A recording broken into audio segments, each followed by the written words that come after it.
General Rawat, and this crash happened. The exact reasons of the crash are not known. A court of inquiry has been ordered by the Indian Air Force. Clearly, it was a bad crash. One would not like to speculate on reasons of the crash, but one would want to wait for the official inquiry of the Indian Air Force. A detailed inquiry is conducted, but I can broadly tell you, the reasons why a chopper or why a craft crashes. It could be either for technical reasons with the machine. That means there could be some fault with the machine. But Mi-17 V5 is a very fit machine of the Indian Air Force, and which the Indian Army also uses. Not to say that it has not had crashes earlier. The Mi-17s have crashed. There is always a risk factor involved. But when any craft takes off, its airworthiness is always tested. Its multiple checks are done.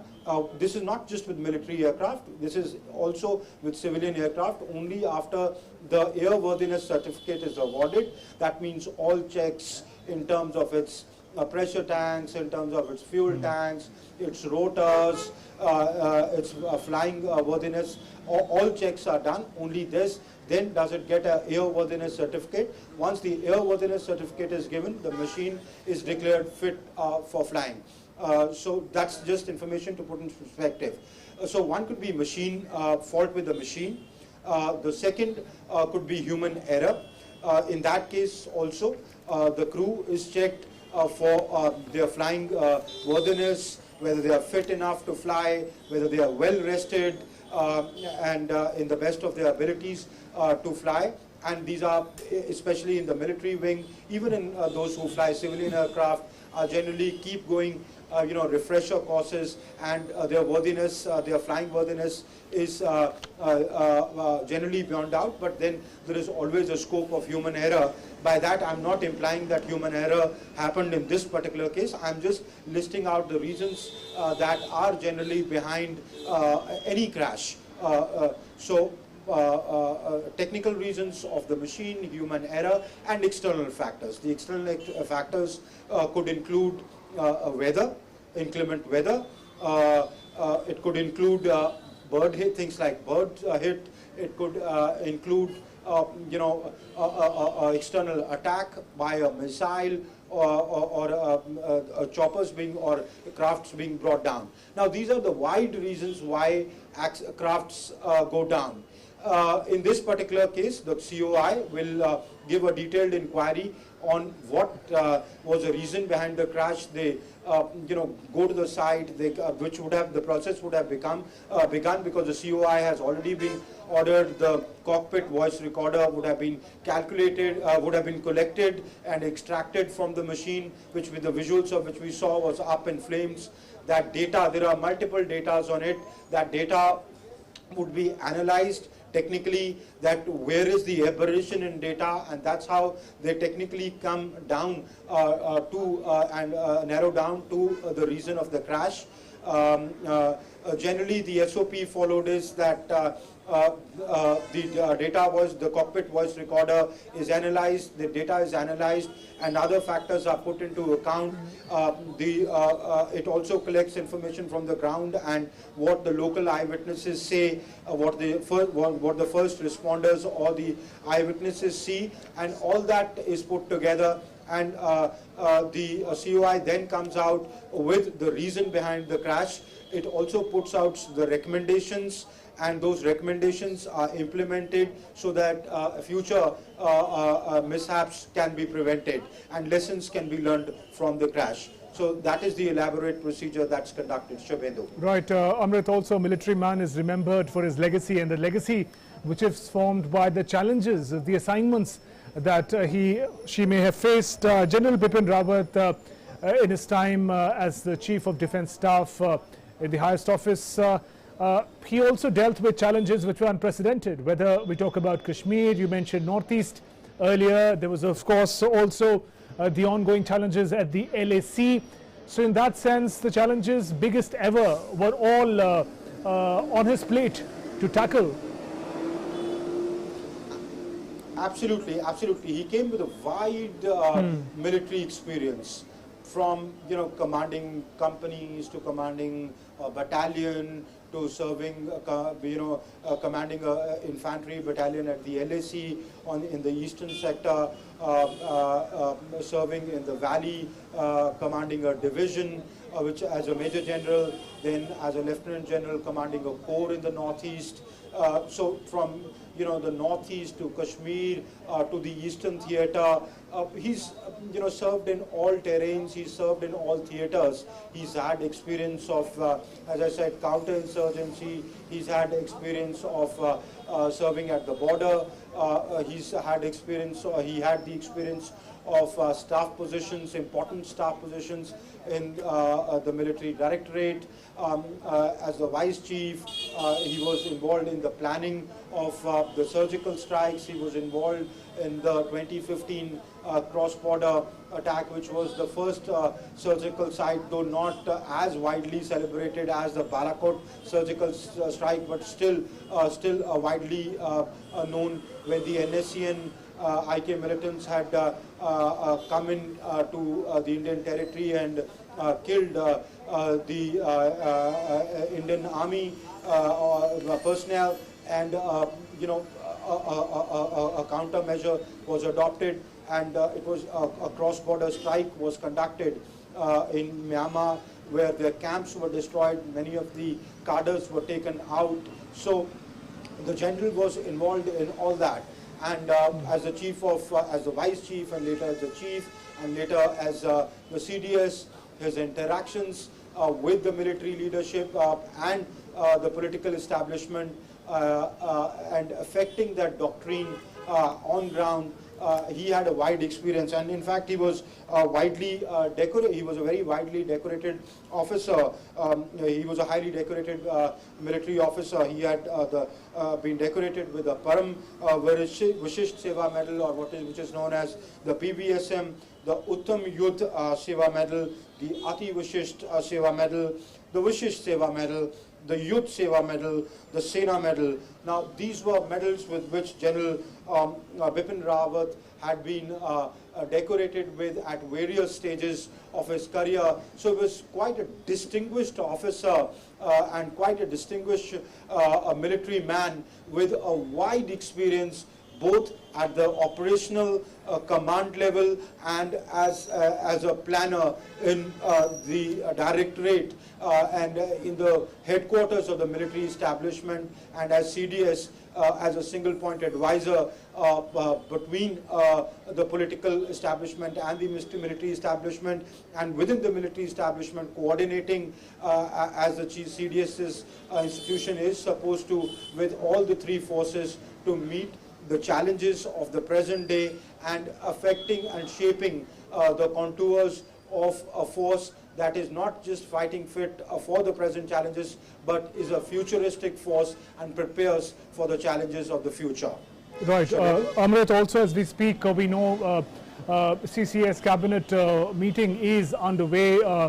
There would be different priorities, of course, putting together a condolence message for General Bipin Rawat, but also perhaps more importantly to find his successor who will lead the nation as the CDS in the office next. Absolutely. I think the CCS would be taking a call on that, because it is an important military appointment which the government wouldn't want to let lie vacant for a very long time, because of its the effect on the military, the national the security of the nation. So I think that would be considered. But right now, I think the protocol, according to my understanding, because this is the first CDS, yes. So there is no precedent to that. But I understand by talking to my sources that generally the senior-most chief takes over as the officiating unless the government decides otherwise, and that is the protocol that will be followed. And then the government would take a decision on who the next CDS is. We are not very clear yet, if this particular CCS would come to a decision on that, it could as well. That is the prerogative of the government. We'll only know after the CCS or the Cabinet Committee on Security Affairs finishes and somebody comes out and speaks to us, or it is communicated to the press as to what decisions were taken at the CCS. But of course, the CCS would be apprised of what really happened in this particular incident, how the mishap happened, and what the implications of this could be, and further, because one expects the Defence Minister, as the Parliament is in session, to make a statement tomorrow in both Houses of Parliament on what really transpired. Of course, the Indian Air Force is conducting its own court of inquiry, would have come out with some initial details of, so that would be presented before the CCS. But we do know that the Defence Minister had already briefed the Prime Minister. After briefing the Prime Minister of apprising him of what had happened, he, followed by the Army Chief, had visited the residence of the CDS. It was announced to the nation later that the CDS is no more. That is a military tradition. Whenever an accident, a mishap, or whenever any serving personnel passes away, the family, and Amrit, as you speak, in fact, we are the battalion, the family is the first. Amrit, as you speak, we are also showing visuals of the cabinet meeting that is underway. Please carry on, Amrit. Yes. So I was saying that's a tradition or a custom in the army and the military, that to keep the dignity of keeping the dignity of the officer and the sacrifice of the officer, the family is first informed in the moment of grief. So keeping that tradition, the Raksha Mantri himself drove down and apparently met the daughter of the CDS at his residence. Later, Army Chief General M.M. Naravane drove down to the CDS's residence, and he met with his daughter and must have conveyed the news to her, the unfortunate news to her about her father and mother, and later the nation was apprised on what had actually happened. This happened, the crash happened at noontime. It took a little while because the first responders, as we understand, were the locals who tried to douse the craft or the chopper or the helicopter, which according to eyewitness accounts suddenly lost altitude and crashed into the valley. What were the reasons? As I was saying, that the Indian Air Force is ascertaining in its court of inquiry. It's not prudent on our part to speculate on them at this moment. So the local eyewitnesses, their reports in the media say the craft lost altitude rapidly and then crashed into the valley. So one does not know if there was enough time for those on board to evacuate. What we do know is that 13 of the 14 on that ill-fated flight are no more. Group Captain Varun Singh, the sole survivor of that crash, is battling for his life at the military hospital in Wellington. And so after that, the district administration and the forest officials were the second responders. The military officials then reached the site. The Air Force Chief also has rushed to the site. We also know that the Forest Minister of Tamil Nadu was on the site. The Chief Minister M.K. Stalin was going to the site and would later, en route the site, would go to Coimbatore. So that is what is available in terms of information as of now. Rest, it will be presented in front of the CCS, and the nation would be apprised of as and when more details emerge from that. Right. Amrit, also we talk about General Bipin Rawat as the first Chief of Defence Staff, CDS. As you mentioned, that this office really came into being with him. And as the first occupant of such a high office, what were the unique responsibilities that fell on his shoulders? I mean, there was demands for a CDS for a long time, but never an office, never Chief of Defence Staff before General Rawat. How was it for him to take up a challenge which had no precedent before him? Okay, let's talk about the office of the CDS, the institution of the CDS first. There had been a thinking in the military for a very, very long time that there needs to be an office who can be a 4-star general. The CDS is first amongst the equals. In rank, he's a general. A 4-star general equivalent to the rank of, say, the Army Chief, the Admiral of the Navy, and the Chief of Air Staff, the Air Chief Marshal. So he's first among equals. His role is to coordinate a joint military response to the challenge, to any challenge that may arise. The security challenge of a threat of an external aggression that may arrive. Now that's what the institution is supposed to do. Also to see that the futuristic development of the forces are one in sync with each other, and the other point is, the other role that the CDS has is, he's the Secretary of Military Affairs. He's the Secretary, Department of Military Affairs. He coordinates with the civilian military establishment in the Ministry of Defense, the political security establishment, which includes, of course, the highest office of the country, political office of the country, down to the defense minister, to the other members of the CCS. Now, these are political decisions that a government takes. Say, if one has to go to war with another country, it is, by the end of the day, a political decision based on inputs from the military. There was a need felt for an institution that could communicate between the military and the government and the military, and within the military among the three forces. The futuristic wars that we are looking are not the kind of wars that countries used to fight in say earlier. Now these wars are very complicated. There is an economic angle to it, imposing economic blockades, cyber attacks, diplomatic offensives. So the war now is at multiple levels.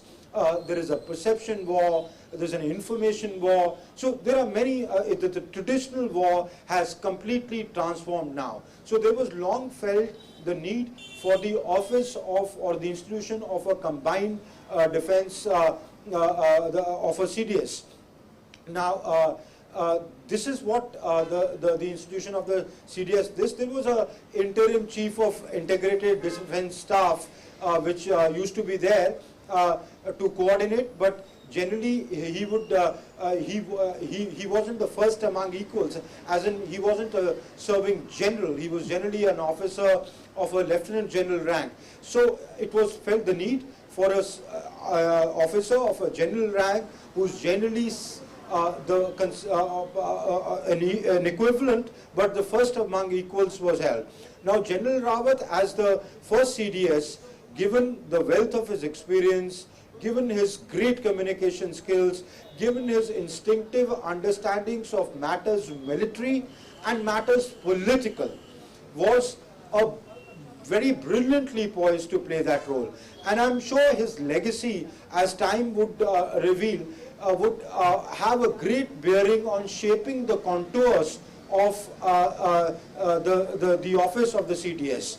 And I think that is what, amongst all the other things, amongst all his distinguished service, General Rawat would be remembered for in history. Right. Amrit, if you could also once again take us through the significance of the cabinet meet that is underway as we speak, and the key issues on the agenda. Of course, it is in the backdrop of the tragic demise of General Bipin Rawat, who died in the chopper crash earlier today. That's right. So I think the CCS would be looking at, first the CCS would be briefed by the military, about what really happened in terms of how the crash took place, what the initial findings, etc. are.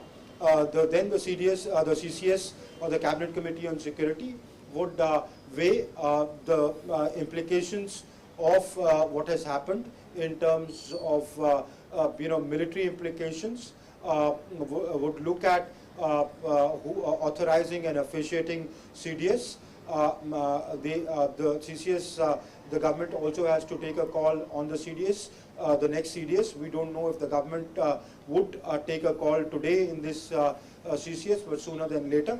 Also, a strategy to deal with the implications of that, because you are in a atmosphere of great flux, talking geopolitically. There is tensions on the eastern border. The LOC is always hot. They would be briefed about what implications it could have. So the CCS, given all that, would review the implications of what has happened and what to do about the office of the CCS, apart from the political establishment being briefed on what the military, especially the Air Force, in the initial finding of the crash have been able to decipher. Right. Amrit, also some insight into the personal journey of General Bipin Rawat. As a young military officer, he was commissioned into the Gorkha regiment, following the footsteps of his father and family of defense personnel. That makes one's association with India's defense forces all the more special. Oh, he was a serving fourth generation officer. And in the military, Shubhendu, this is when you speak to the serving or even retired officers, they take great pride in coming from a long tradition of or having a family history of serving in the forces. So he was a fourth generation officer who, as a young cadet, joined the NDA in the 70s, got commissioned into the Gorkha regiment in 78, and then goes on to become the CDS, goes on to become a 4-star general, the highest serving general in the army, though there's a 5-star general also, not presently though, which, who's called a field marshal, but that's more of a honorary appointment and a lifelong appointment. But this is an operational serving general of the forces. The 4-star is what the serving personnel can aim to reach. There is only one general and now 2 generals in the Indian Army. So, and the man held both appointments. He held other significant appointments. So had a long and distinguished career. As I said, has commanded a battalion on the LAC in the eastern sector, the line of actual control along the line with the Chinese. Had a good and a great understanding of that. Was when the Galwan flare-up happened, he was the first one, one of the first ones to reach and take a stock of the ground situation himself.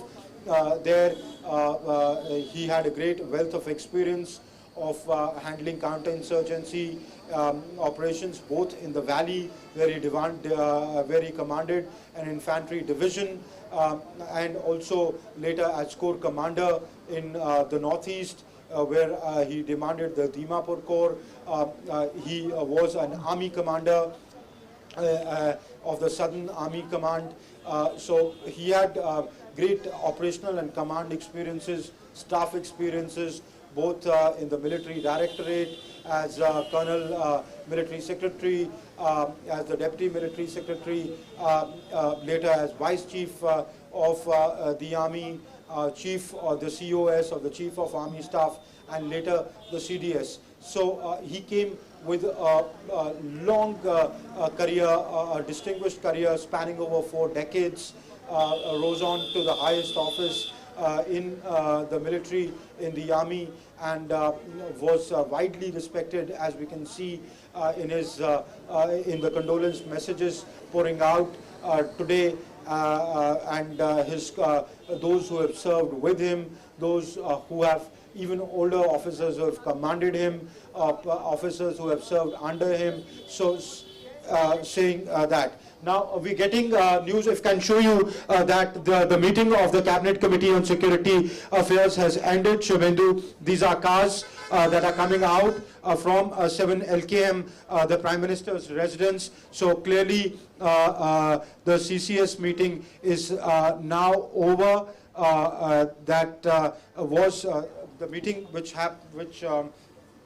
started at about 6:30, lasted for a little less than an hour, about 45 minutes to 50 minutes this meeting lasted.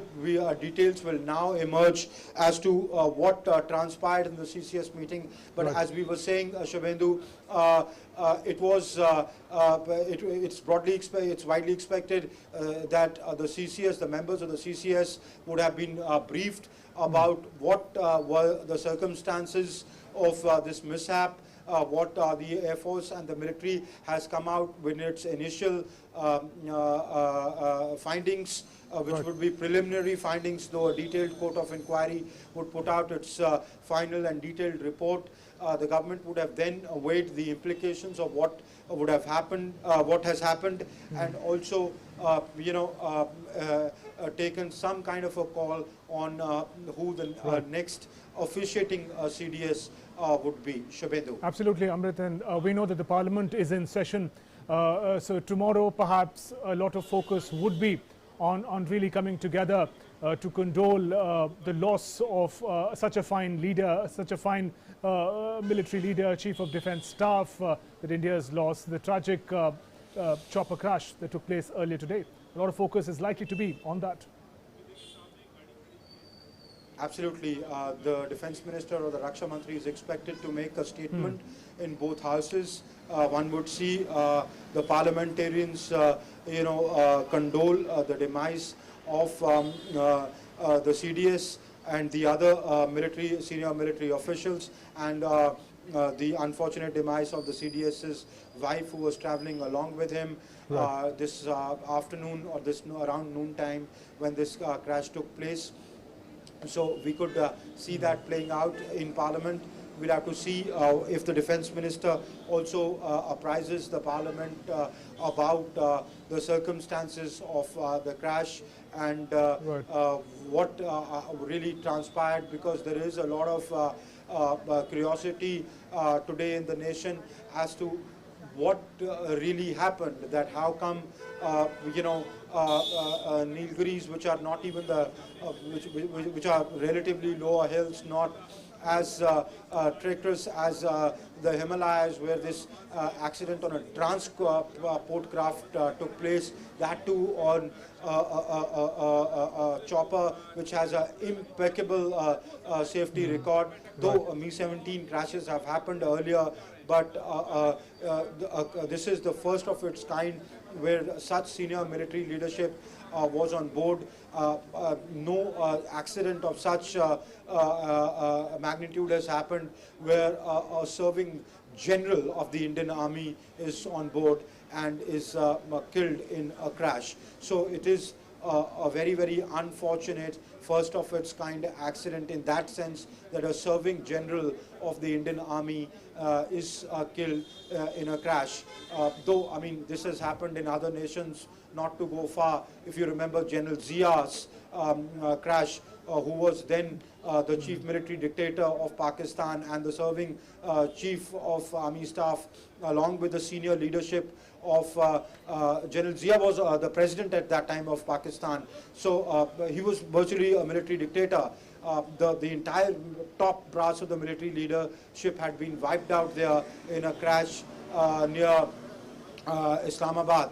So in the Margala Hills. So, but in India, a crash where a serving general has been killed in a crash, it's the first of its kind, and of course, very, very unfortunate, Shubhendu. Absolutely, Amrit. And as we're talking about rich legacy of General Bipin Rawat, we're also playing a slide on the screen, Amrit, talks about the glorious career of General Bipin Rawat and different pointers about his different assignments and positions that he took.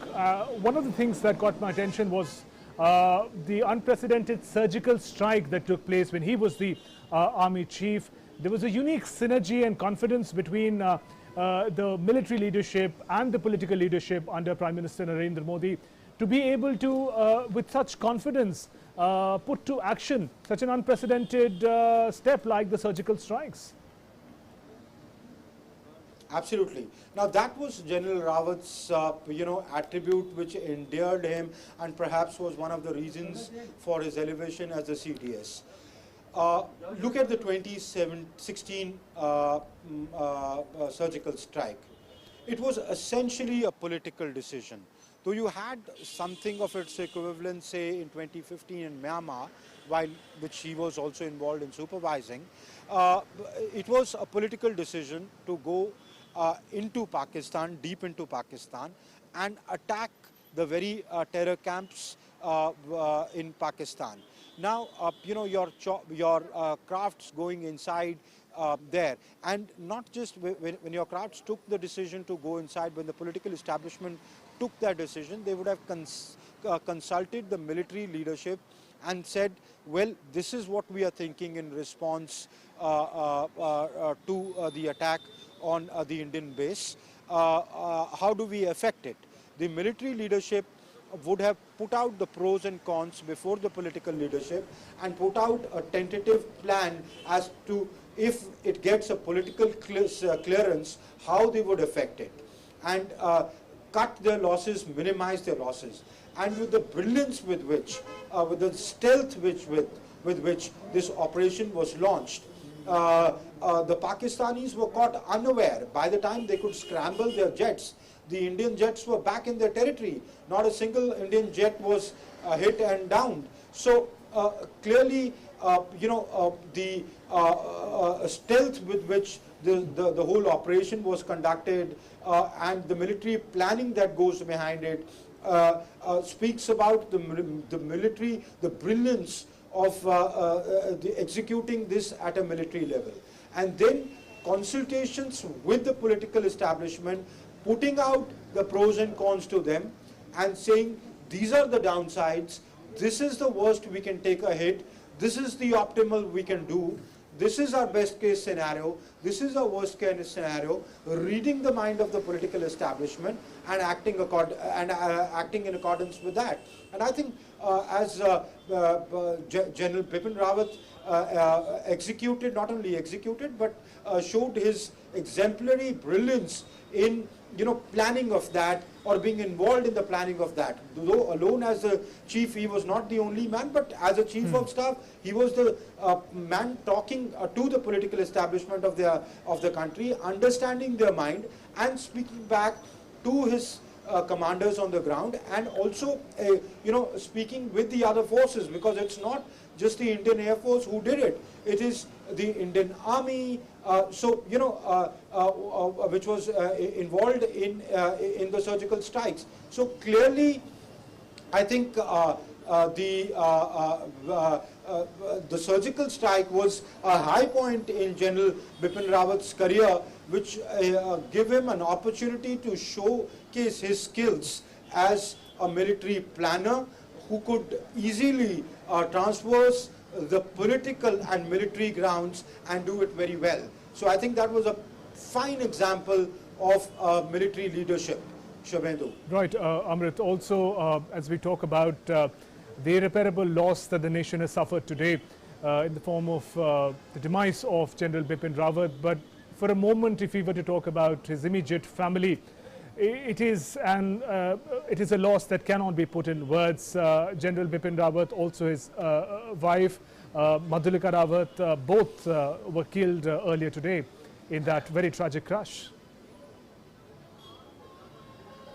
Yes, it's a irreparable loss. It's a great loss. As I was saying, it's a accident without any precedent, where, you know, though many serving officers have lost their lives in various crashes of the Air Force and other military planes of the Indian military, but this is perhaps the first one where a serving general was killed in an air crash. So his wife, Madhulika Rawat, who was along with him en route to Wellington Defence Services Staff College, where the general was to deliver a lecture, it is shocked the country. And you know, the first CDS, such a fine military brain, has indeed left a vacuum, which of course will be filled in due course of time, because you know, military leadership always has to step up to the occasion. This is a part of their fine training and fine tradition to make a sacrifice. The nation, of course, mourns that. You know, there is grief, but the military,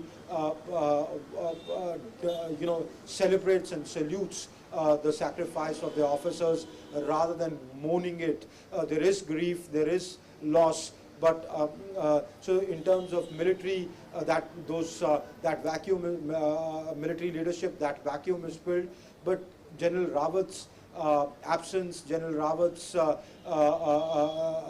the shaping of the contours of the very institution of the CDS as the first CDS of the country will be long felt, both in the military security establishment and the civilian security establishment of the country, Shubhendu. Absolutely, and amidst this grief, Amrit, we also were looking at visuals of General Bipin Rawat earlier, footage of him interacting with young school students, young commissioned officers of the Defence Forces. So in that manner, he also leaves a legacy for a lot of young officers, young children who may want to join the Defence Forces one day, as a sort of role model and what one can achieve with one's hard work, dedication and talent, and rise up the ladder as well in the forces. Absolutely. And you know, I think if you ask me, my personal experience with him as a reporter interacting with him was that he had this quality to talk to everyone. He could, you know, talk in a language that the other person could understand. For example, as I was earlier speaking, he would understand our curiosity as reporters, our inquisitiveness. That's a unique talent for a military man, isn't it? You know, yes, absolutely, absolutely. He would satisfy you. He would talk to you, and you know, he would understand how, what are your concerns as a reporter. What are the concerns of the press. He would, you know, honestly come upfront and tell you that, look, there are some operational details which I will not share with you, and he would patiently explain to you that because they impinge on national security, it is not prudent in the interest of national security to share them with you. And the reporters would go back very satisfied, yet he would give them an understanding of what is happening on ground, what is the thinking going on in the military headquarters, give out information which was not, without impinging on operational details. He would give out that information. I've seen him interact, you know, at functions where he's surrounded by senior military leadership, just walk down to a paltan and start speaking to the Jawans and speak in their language. Or ghar mein sab theek hai sahab, bache kaise hain? And he could, you know, talk in that language, where a Jawan would respond to that. A Jawan would, you know, koi dikkat paltan mein, khana theek hai? He would, you know, talk to that. So now that is what a soldier thinks. A general doesn't need to go and explain to a soldier on how, you know, what the military planning of the whole theater is, but he needs to know about his well-being, about his serving conditions, about how things are back home, what his morale is. So he was a man who had that unique talent.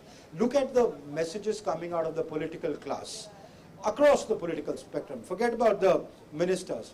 Dr. Jaishankar, the External Affairs Minister, who's been a diplomat all his life, He said, there have been many occasions that we were together and I fondly remember that.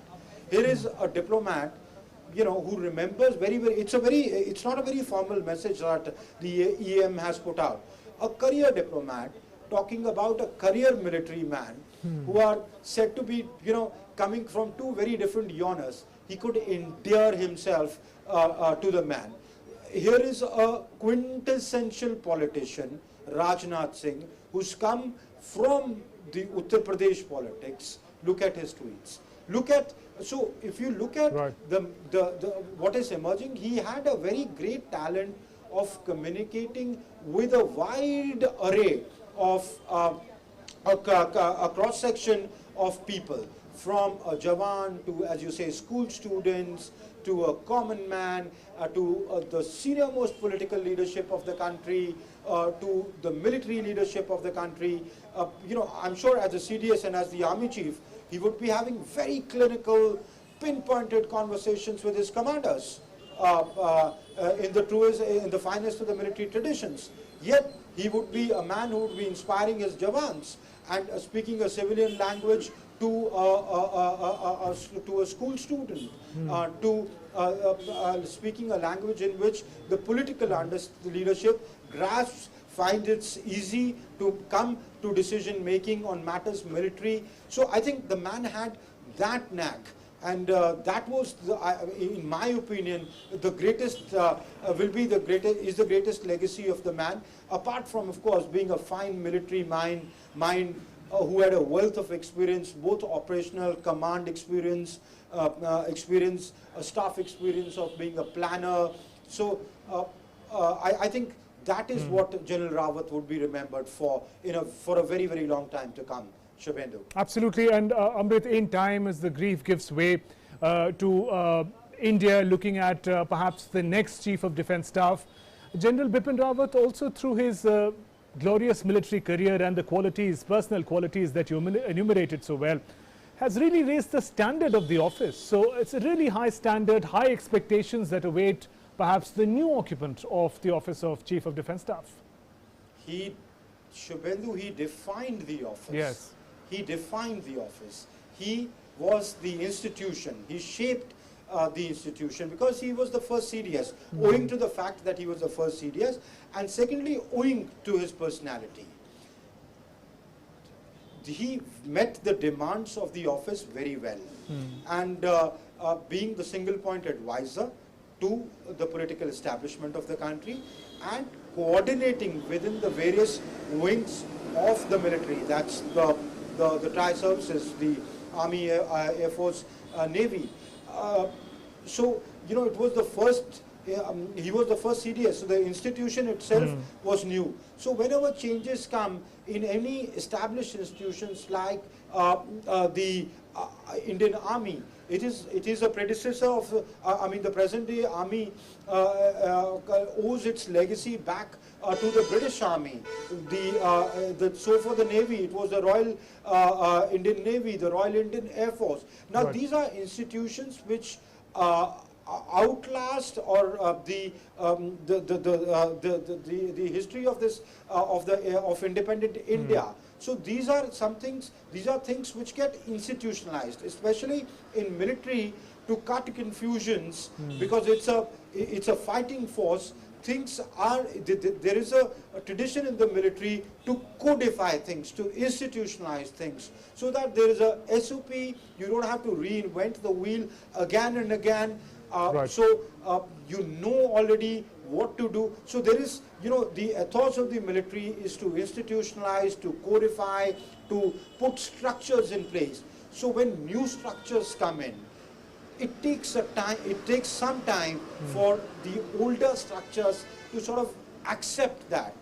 Though, the office of the CDS was long in the making, there was a thinking, but it came around now. So, you know, the other institutions within, the other structures within the military take some time to adjust.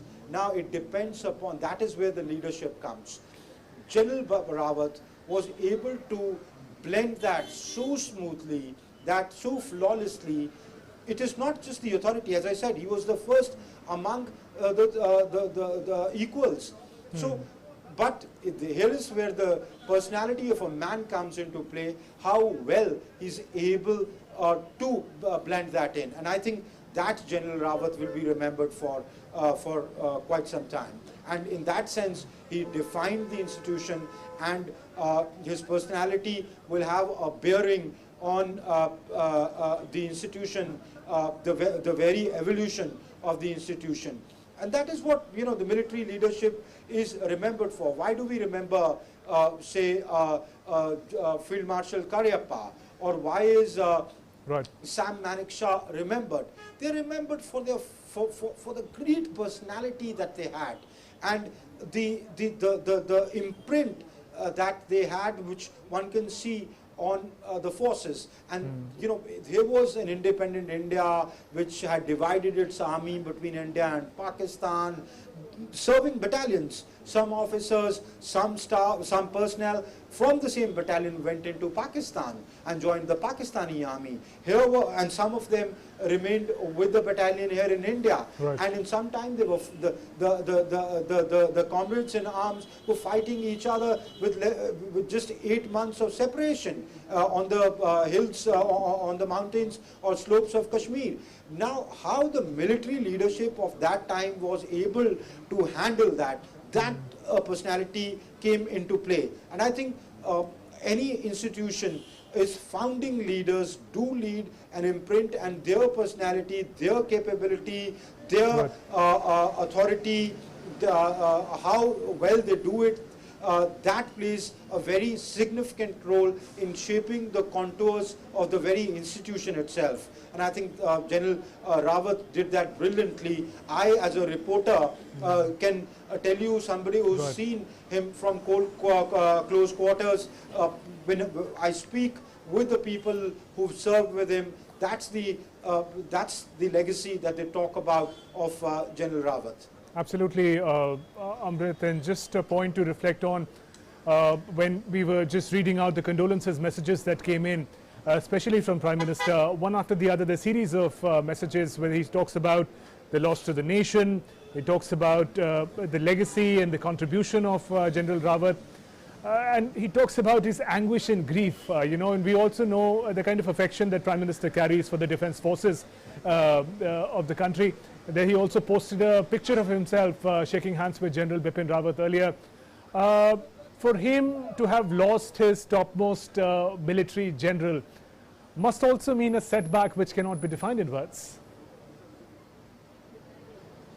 That's right. That's right. Shubhendu, you very rightly point out that, you know, the Prime Minister, instead of putting out a formal message, puts out a picture. Now, look at the personalizing of the message. And if you read the messages of others, the condolence message, they are not just crisp condolence messages that you generally see from the officialdom. Measured condolence message. These are very personalized, heartfelt messages, where you can see, which you see happening with very few people. And the reason why it happens with few people is that those are those people who leave a personal impression. So you can see the anguish, the grief, the shock that those who worked with him, those who knew him, have undergone.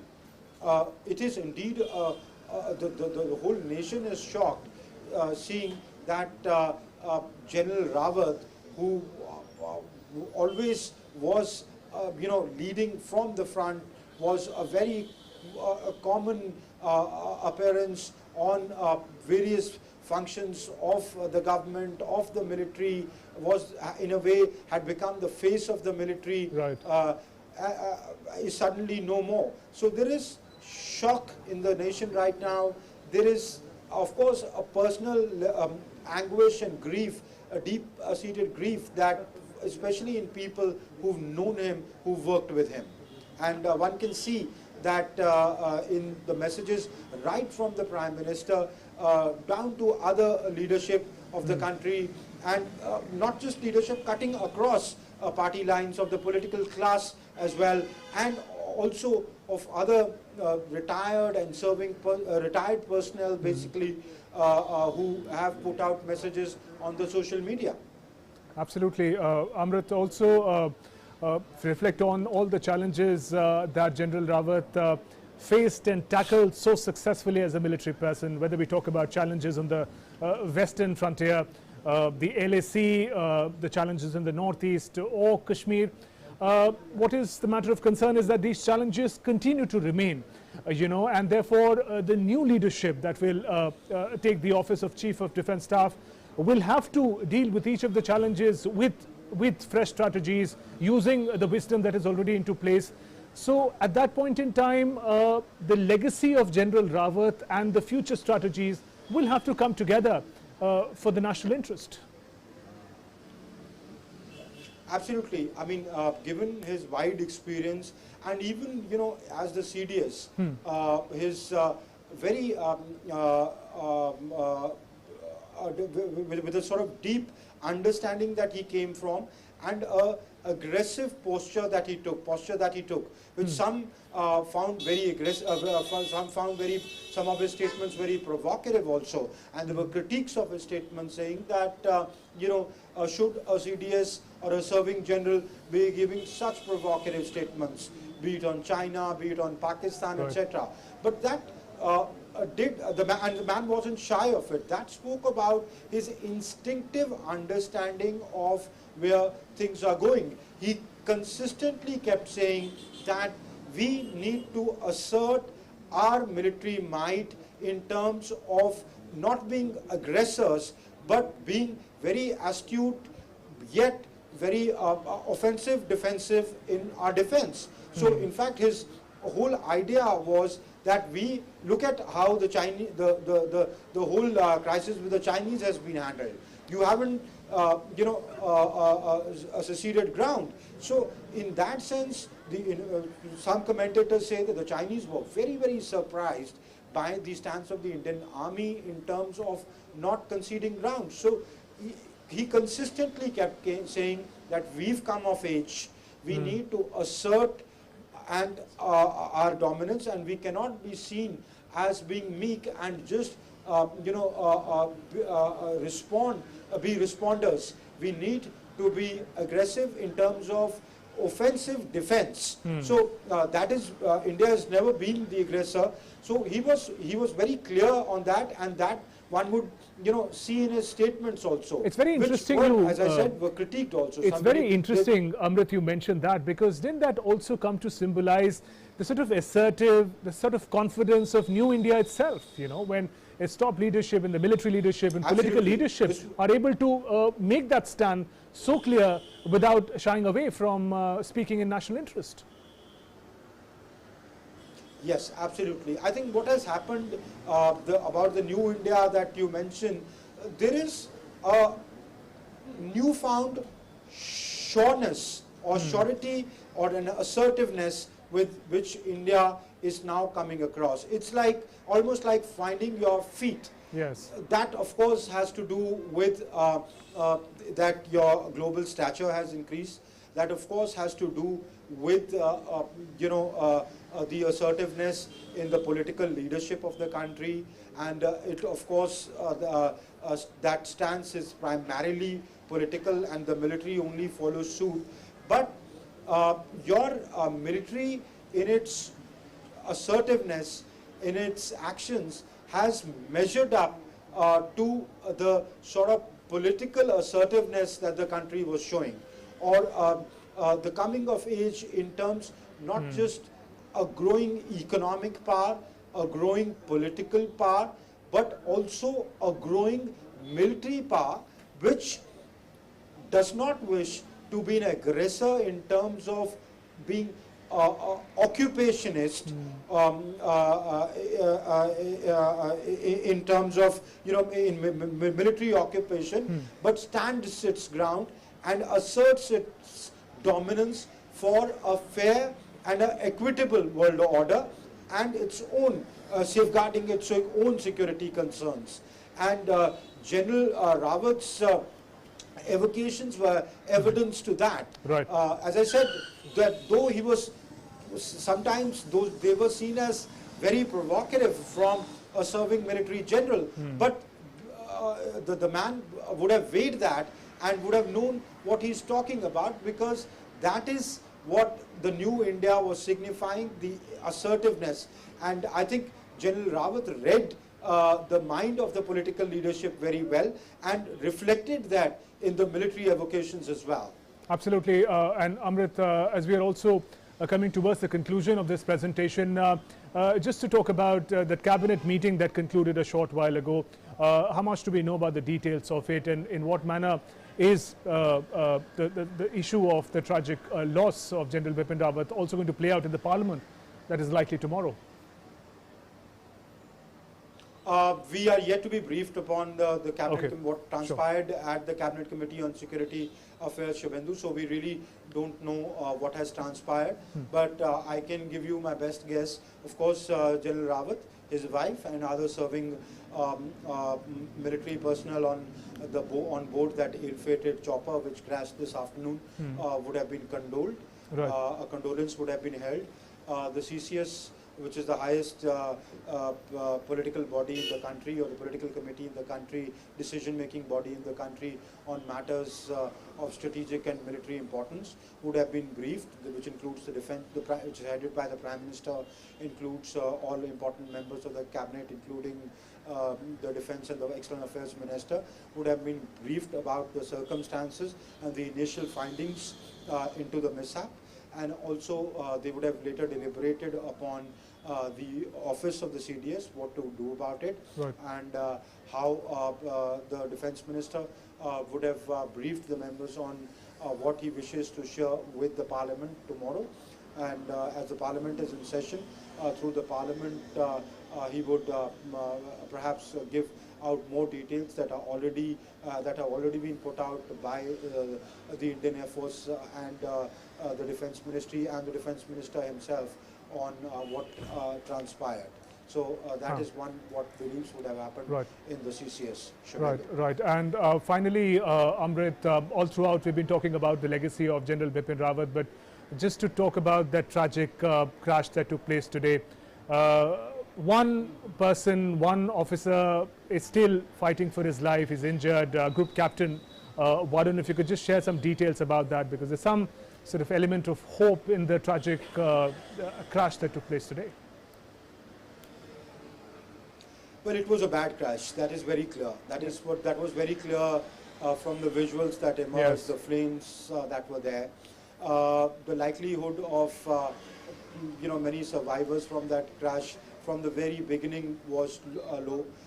Though we were not speculating, because in this point time of grief, Of course. and especially when it comes to the serving personnel, and not only serving personnel, anybody in such an accident, one can understand the anguish of their families. But I, for one, when the Defence Minister visited the residence of the CDS, Right. was very clear that There the were those worst has signs, happened, yes. because in the family is the first one to be informed. So I could read that. One was awaiting official confirmation by the government, because it's not right to speculate, because this is their families' dependents at this time. So what we know that Group Captain Varun Singh would have been hurt very, very badly. Some bodies have been charred beyond recognition. DNA testing, etc., had to be conducted upon them. So what we understand is that he's battling for his life, and the whole nation prays for the fast recovery of Group Captain Varun Singh, and the nation solidly stands behind Group Captain Varun Singh as he battles for his life and fights it out. And I'm sure the soldier in him would fight it out. That's what we can pray for at the moment, Shubhendu. Absolutely. On that note, Amrit, thanks very, very much for taking us through in such detail about General Bipin Rawat's legacy, about his achievements, and really giving us a picture of his career and lifetime in such a short span of time. Thanks very much, Amrit, for joining us in this special presentation. And with that, we also conclude this special presentation, as the nation is in grief for the tragic loss of India's first Chief of Defence Staff, General Bipin Rawat. He, along with his wife and other staff members, died earlier today in a tragic chopper crash that took place near Kunnur in Tamil Nadu. And with that, we also conclude this presentation. Namaskar.